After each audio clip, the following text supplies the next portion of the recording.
Why would Russia give the United States that power? What has the United States done to earn that power?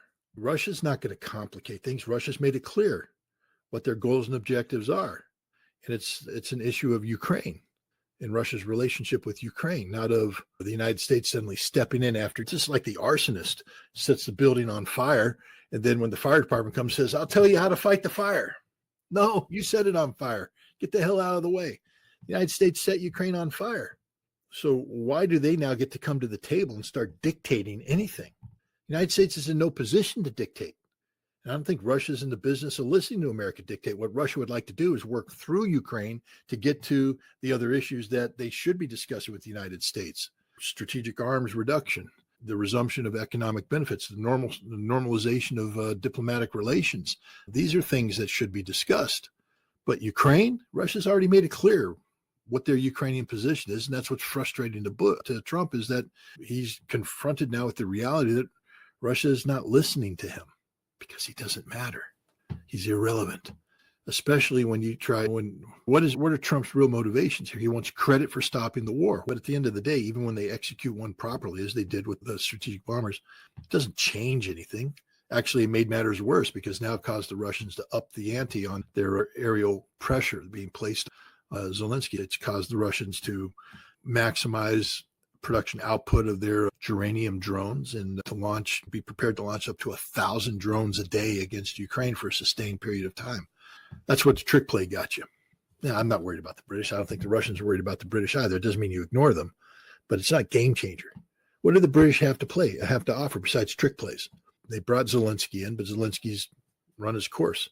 They're trying to position Zelensky, but Zelensky has no domestic base.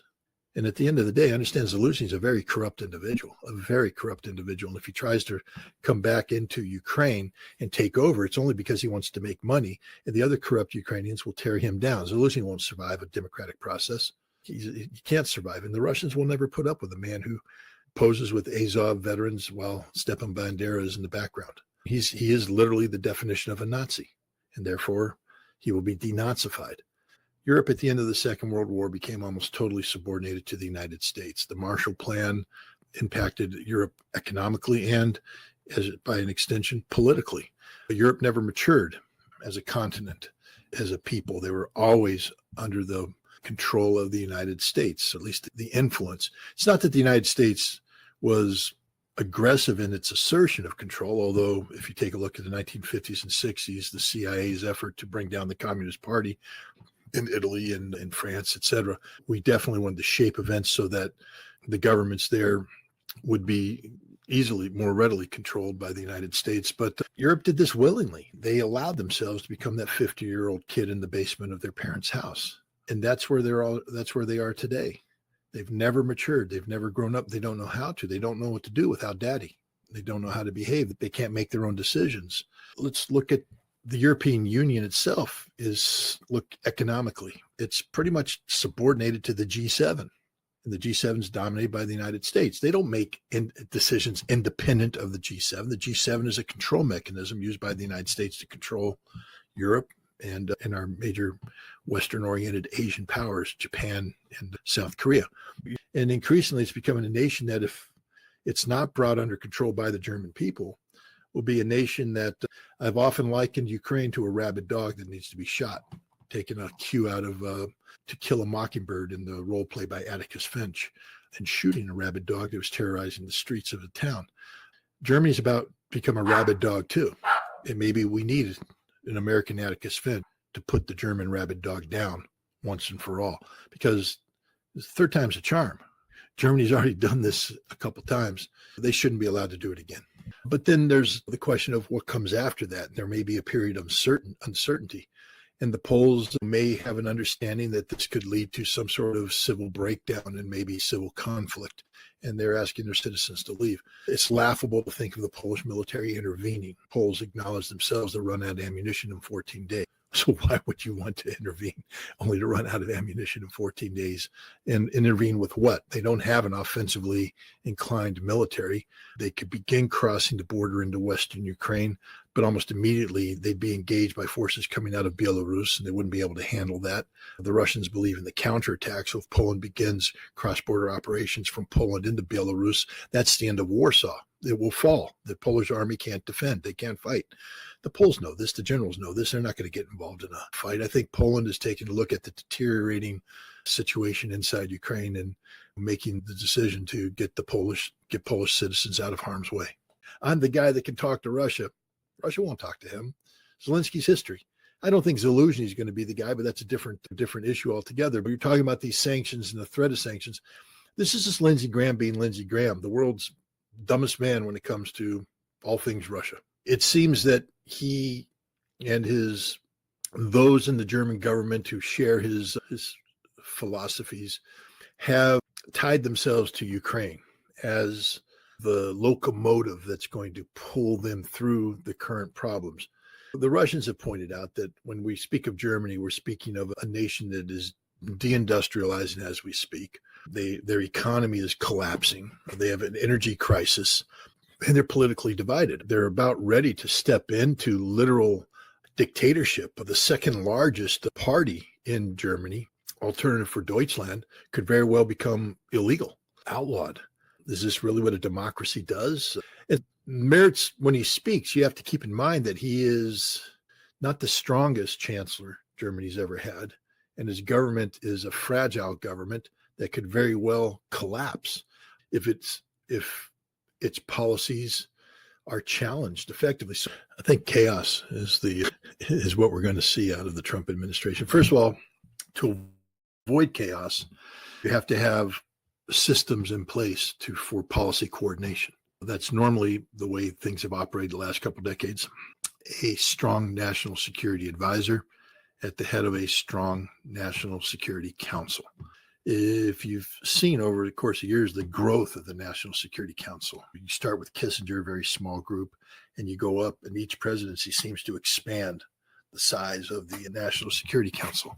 Trump was betrayed by the National Security Council in his first presidency. If you go back to Alexander Vindman, who was on the NSC staff and coordinating with Ciarello, the CIA asset, Trump doesn't trust the National Security Council structure.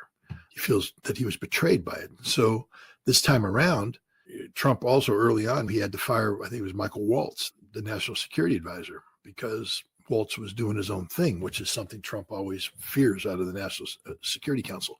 So now you have Marco Rubio dual-hatted. This is a horrible thing. It's constitutionally questionable whether or not he can do that, because as the National Security Advisor, he works for the president. Russia's not tied to 50 days. Russia's not tied to any calendar. There's no calendar pressure on Russia whatsoever. Russia is just going to win, which means every day the commanders get up and deploy their forces, and their goal is to kill as many Ukrainians and push the Ukrainians back as far as they can be pushed that day, out putting too many Russian lives at risk. The strategic front, it appears that Russia has made a decision that they're going to do a full court press on attacking Ukrainian infrastructure and military targets. There's not going to be a period of time where Ukrainian cities get to go weeks without any Russian activity. The Russian intelligence coverage over Ukraine appears to be very tight, meaning when they detect movement, they strike. And they're right now in the business of striking. Every day, 400, 500, 600 drones fly in. There's nothing to shoot them down. Then they're followed by precision strike weapons. There's nothing that can shoot them down either. And the Russians are just grinding Ukraine away. And they will continue to do this until Ukraine no longer exists or the Ukraine accepts surrender on Russia's terms. The Poles may know something about what's going on inside Ukraine. Seymour Hersh believes that Zelensky will either be thrown into exile or be compelled to leave internally or externally. We're talking about domestic politics right now, and there's a tremendous amount of anti-Russian sentiment in the United States, and it's politically easy to beat up on Vladimir Putin in Russia. But you have to understand that Lindsey Graham and I think it was Blumenthal, the senator from Connecticut, were posturing for 500% tariffs to be placed on these nations, India, Russia, Brazil, and to be done immediately. Lindsey Graham went and sat with Zelensky and the Ukrainian government to work this out. And yet what the president has done is said, pass your bill, but you have to give me complete control over this. I get to determine when, how much, and how to lift it. Congress has no say in this. So all Lindsey Graham did is create a talking point. There's no real policy here, none that obligates the president to do anything. The president has said he's going to wait 50 days and give Russia the time to reconsider its actions. But at the same time, we have Seymour Hersh writing in his Substack that the Trump administration is seeking to remove Zelensky from power. Zelensky, the man who met with Senator Graham to come up with this grand sanctioning idea. The moment that this was announced, the sanctions and the European sanctions were announced, the Russian stock market went up 2.7%. Russians aren't worried about this. They're not afraid of this. The National Security Advisor will then hold a principals meeting and say, the president had said this, I need you to go back and start developing thoughts on it. We're going to turn it over to my deputy, and you guys need to delegate. And the deputies' meetings now will take over the interagency coordination process. And they get together, they break down, and they create working groups, and people get into these working groups, and they start to discuss things. They share it, they write up papers, staff it back and forth till it gets briefed up to the deputies level. And the deputies go, we got something. They convene the principals. They say they got something. They take it to the president. Now they have policy. Everybody agrees on it. That ain't happening right now. The president just makes his own damn decision, and everybody's playing catch up. So they flip the script, and it's dysfunctional. So I don't see anybody coming together on Iran anytime soon. They will all be prisoner to the whim of the president. That's the case of Ukraine as well. Not held accountable to Congress, but as the Secretary of State, having been ratified by the Senate, he's responsible to the Senate. They can summon him in. And so now Rubio can just decide, am I advising the president as Secretary of State, or am I advising the president as National Security Council? Henry Kissinger is the only other person that had that kind of strength, and he himself recognized the constitutional limitations of this. But the other thing is that the State Department is downsizing. You saw they fired 1,300 some odd staffers. Many of them came from the Intelligence Bureau. They were fired. Why? Because, gosh, they have opinions. They represent the permanent bureaucracy of people who have inherited policies from previous administrations, and their job is to keep those policies going in a relatively consistent manner. Trump doesn't want to do that. He wants to have his own policies. So they've gutted the State Department. The National Security Council is dysfunctional and almost non-existent in the role that it plays. There is no structure of policy coordination. And as a result, policies tend to be made in a very knee-jerk reaction by the president. And if anything, the National Security Council then backfills and works with, but normally the president in a meeting will say something. I think the Iranians now are developing the ability to deploy very capable combat aircraft over the Caspian Sea and a combat air patrol to prevent that ever happening again. So in order for there to be another conflict, Israel would have to have other cards up their sleeves, other approaches to this battlefield that would take the Iranians by surprise. And the fact that Israel seems to be hell-bent on having a follow-on conflict with Iran means that I think the Israelis may have other surprises for the Iranians.